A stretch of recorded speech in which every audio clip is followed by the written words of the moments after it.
Mensagem número 11 do livro Almas em Desfile, ditado pelo espírito Hilário Silva Avaldo Vieira. Título da mensagem: Provação.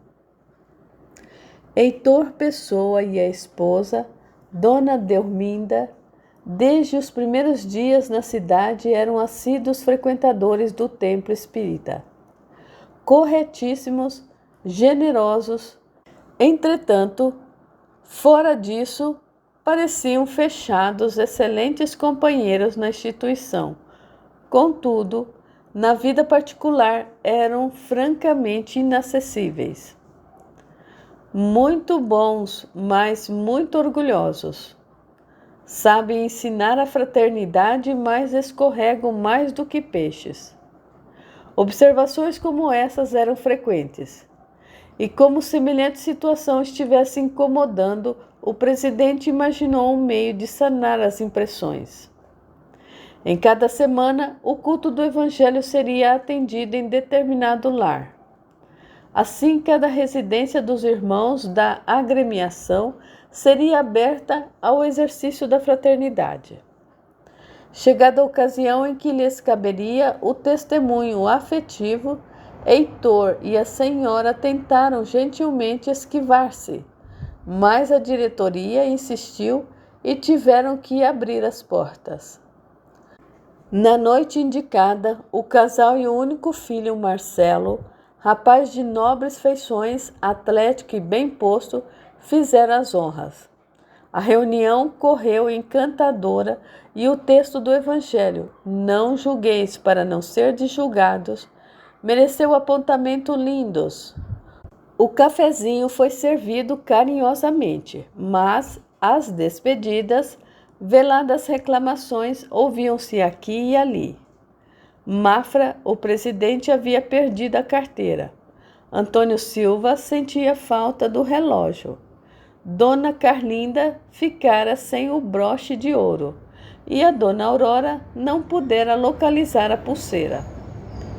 No dia seguinte, porém, Heitor, muito desapontado, visitou os companheiros um a um, restituindo-lhes os objetos perdidos e explicando que não costumava receber visitas porque tinha o filho ainda desajuizado em vagaroso tratamento. Boquiabertos, os amigos compreenderam que o distinto e esquivo casal trazia a provação de um filho muito sadio de corpo, mas positivamente obsediado. Mensagem número 12 do livro Almas em Desfile, ditado pelo espírito Hilário Silva Avaldo Vieira. Título da mensagem: Cólera.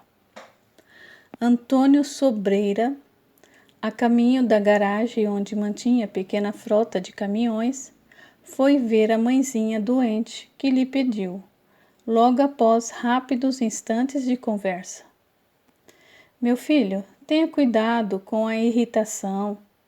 Em nossa reunião espírita de ontem à noite, nosso velho amigo Silvério Barcas, que desencarnou num ato de imprudência, conclamou a todos trabalhassem contra a cólera. E você tem estado muito nervoso. Não se aflija, mãe, respondeu sorrindo. Entretanto, mal dera alguns passos na rua, foi procurado por um motorista que lhe disse: Seu Antônio, venha depressa, o Avelino, seu irmão, atropelou o seu filho. Indignado, Sobreira entrou no veículo como uma fera e daí a minutos estava de novo em frente de casa. Aglomerava-se o povo em torno de larga mancha de sangue. Avelino, seu irmão, dirigiu-se para ele e rogou transtornado: Antônio, perdoe-me. Eu vinha passando em marcha regular quando o Antoninho atravessou. Foi uma questão de segundos. Onde está o meu filho? Gritou Sobreira. Uma senhora logo informou que o menino acidentado fora conduzido no colo materno para o hospital, junto de 2 médicos que haviam passado momentos antes. Você me pagará tudo, falou Sobreira aos berros para seu irmão. Arranjei o caminhão para você, a fim de matar a fome de sua família, e você mata o meu filho? Mas você hoje me pagará tudo. E sem ouvir mais nada, avançou para o pobre motorista aos murros, deixando-o no chão com várias escoriações e equimoses. Em seguida, cego de fúria, toma o automóvel, mas atingindo o hospital, encontra na portaria a esposa sorridente com o filhinho feliz. Graças a Deus, diz ao esposo, nada aconteceu, Antoninho não teve um arranhão. E o sangue no asfalto? Pergunta Sobreira, varado de assombro e remorso. Somente então veio a saber que o sangue pertencia ao cachorro de estimação, Totó, que acompanhava o menino e que os médicos que haviam atendido de passagem eram ambos veterinários. Naquele instante, Sobreira, recordando as palavras de sua mãe, não pôde sofrear as lágrimas de arrependimento. Mensagem número 13 do livro Almas em Desfile, ditado pelo espírito Hilário Silva Avaldo Vieira. Título da mensagem: O médico e o fiscal. Se possível, acelere um pouco a marcha. Era o abnegado médico espírita Dr. Militão Pacheco, que rogava ao amigo que o conduzia por gentileza. E acrescentava: o caso é grupe. O companheiro ao volante aumentou a velocidade, mas daí a momentos um fiscal apitou. O carro atendeu com dificuldade e talvez por isso o motocicleta do guarda sofreu pequeno choque sem consequências. O policial, porém, não estava num dia feliz. E o Dr. Pacheco com um amigo receberam uma saraivada de palavrões. Notando que não reagiam, o funcionário fez-se mais duro e declarou que não se conformava simplesmente com a multa. Os infratores estavam detidos. O Dr. Pacheco deu-lhe razão e informou que realmente seguia com pressa para socorrer um menino sem recursos, rogando, humilde, para que a entrevista com a autoridade superior fosse adiada. Se o senhor é médico, disse o interlocutor com ironia, deve proceder disciplinadamente, sem sair do regulamento. Para ser franco, se eu pudesse, meteria os dois agora no xadrez. Embora o amigo estivesse rubro de indignação, o Dr. Pacheco, benevolente, fez uma proposta. O guarda deixaria por alguns instantes o veículo e seguiria com eles no carro, mantendo vigilância. Depois do socorro ao doentinho, segui-lo-iam para onde quisesse.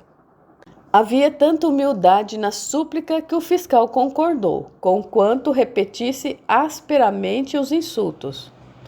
Aceito, exclamou, e verificarei por mim mesmo. Ando saturado de vigaristas. E creio que, se estão agindo com mentira, hoje dormirão no distrito. A motocicleta foi confiada a um colega de serviço, e o homem entrou seguindo em silêncio. Rua aqui, esquina acolá, dentro em pouco o carro atingiu modesta residência na Lapa, em São Paulo. Os três entraram no grande portão e caminharam até encontrar o esburacado casebre nos fundos. Mas ao ver o menino torturado de aflição nos braços infeliz da mulher, o bravo fiscal, com grande assombro dos circunstantes, ficou pálido e com os olhos rasos d'água.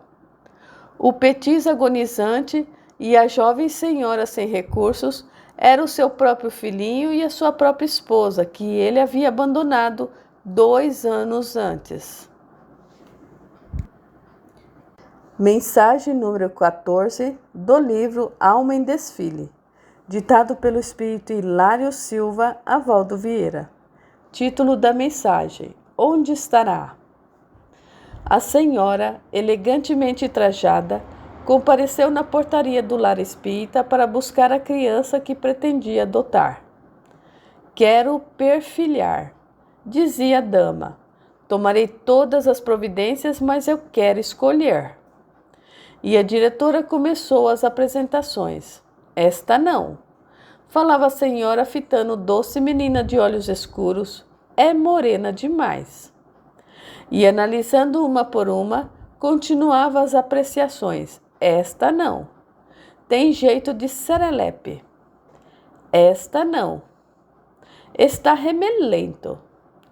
Este não, tem olhos de gato assustado. Este também não, é um garoto de olhar muito frio. Esta não, é muito anêmica. Fim dos exames de 32 pequeninos, a senhora perguntou. E os outros? Onde estará a criança que eu busco? Mas a diretora respondeu com serenidade. Minha irmã, a senhora me perdoe, mas o nosso estoque acabou. E creio que agirá com acerto se procurar a sua encomenda no céu, pois, nas condições que deseja, penso que somente encontrará a sua criança entre os anjos. Mensagem número 15 do livro Almas em Desfile, ditado pelo Espírito Hilário Silva, Avaldo Vieira. Título da mensagem: O sofrimento alheio. O bonde deslizava em marcha regular, mas Belarmino Sintra, sentado no quinto banco, extravasava desesperado. Parecia não ver os carros que buzinavam, nem o casario em torno, nem os circunstantes e nem a chuva garoenta. Só ele e a excitação. Só ele e a mágoa.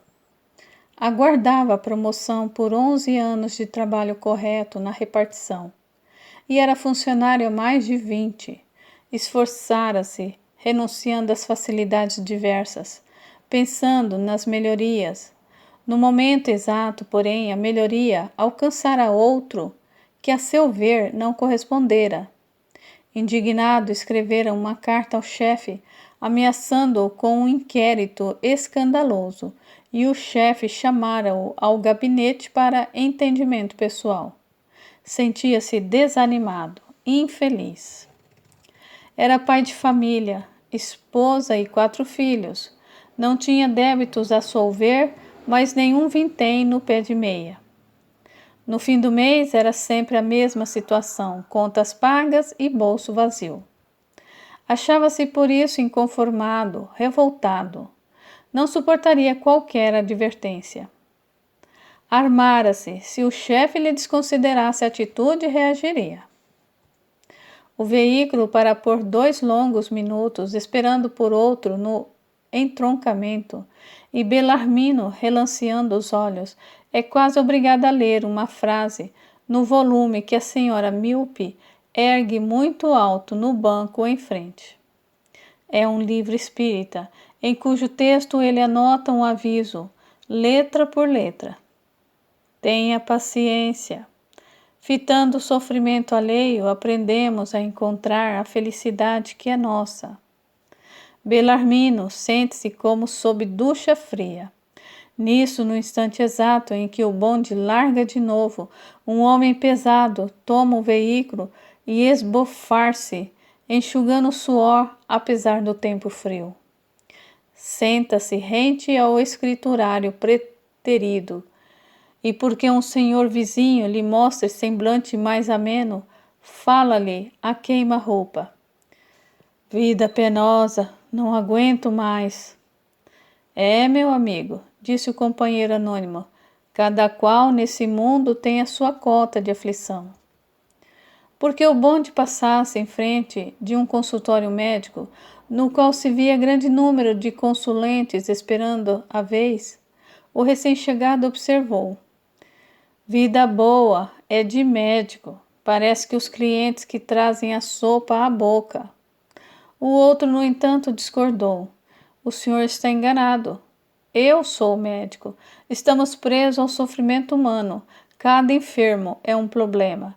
E os cabelos embranquecem ou cai cedo como se tivesse um vulcão na cabeça. De minha parte, eu estou fatigado. Ainda ontem ouvi minha mãe morrer nos meus braços, devorada pelo câncer, sem que eu lhe pudesse dar outra coisa senão anestésico. E num desabafo, vida boa deve ser a de quem possa andar ou viajar livremente, assim como o caixeiro viajante. O outro, porém, revidou. Caixeiro viajante? Não diga isso. Sou viajante comercial há 15 anos. Encontro humilhações por toda parte. Separado da família na maior parte do tempo. E para cúmulo do azar, fui responsabilizado inocentemente por um desfalque de 400 mil cruzeiros. Devedores astuciosos conseguiram envolver-me nisso, sem que eu tenha culpa. Belarmino queria continuar ouvindo, mas uma senhora triste entrou na parada próxima carregando um pequenino doente. Faixa sanguinolenta envolvia-lhe os olhos. O que foi? Desta vez foi o próprio Sintra quem perguntou, lembrando-se dos filhos. E a senhora, meu filhinho, perdeu os olhos com a explosão de uma bomba. Belarmino procura consolá-la. Daí a instante o funcionário transformado desce e entra no gabinete da chefia. O diretor recebe-o, evidentemente irritado. Mas Belarmino fala humilde. Doutor, antes de tudo eu quero pedir-lhe desculpa por a minha carta violenta e ofensiva. Eu não tinha razão. O chefe sorriu, como quem se livrara de um desastre iminente, e falou alegre. Oh, graças a Deus, você entendeu por fim. As injunções políticas são pedras no caminho. Somos companheiros, Belarmino. Não perca a esperança, a promoção virá breve. Mas Belarmino sorri também e roga. Doutor, peço-lhe, não se preocupe comigo, eu estava perturbado. E despediu-se tranquilo para voltar ao trabalho. No dia seguinte, porém, o chefe procurou-o com excelentes informes, e Belarmino contou-lhe a história viva da frase que lera de Escantilhão.